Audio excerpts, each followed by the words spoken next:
In this video, you'll learn how to create a simple bouncing ball animation step by step.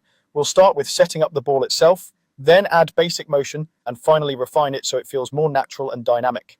This tutorial is perfect if you're just getting into animation or motion graphics and want to understand the core idea behind a bounce. First, you'll need a ball. There are two easy options here. If you're designing directly inside your animation software, select the ellipse tool and draw a circle. Hold shift while you drag to keep it perfectly round. You can fill it with any color you like, and if you want, add a stroke to make it stand out more against your background. If you already have a ball graphic you like, you can import that image instead. Once it's in your project, drag it into your composition timeline so it appears on the screen. Resize and position it where you want the bounce to start, usually near the top of the frame or slightly above the middle. Next, you have the option to enable 3D, which can give your ball a bit more depth. This step is optional, but it's useful if you plan to do more advanced camera moves later on. To turn it on, find the layer for your ball and click the little cube icon next to it. This tells the program that the layer can respond to 3D properties like depth and perspective. For a basic vertical bounce, the motion will still be mostly up and down, but the 3D option keeps things flexible if you want to build on this animation later.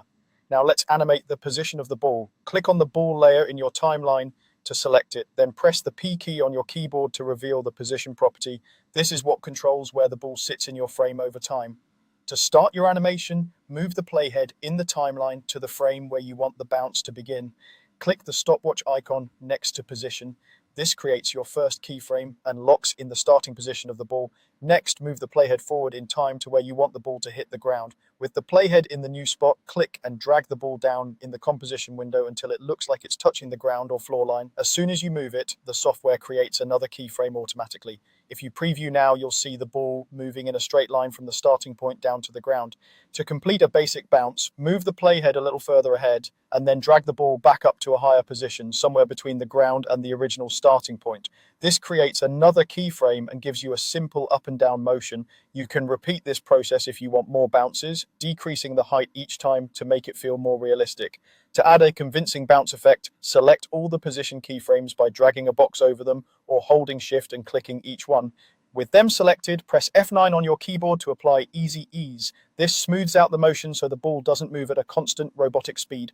For even more control, open the graph editor. Here you'll see curves representing the speed over time. Adjust the handles on the curves so the ball speeds up as it falls and slows down as it rises.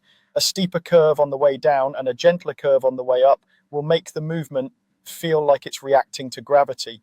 Once you're happy with the motion, play it back a few times. You now have a clean, believable bouncing ball that you can reuse, customize, or build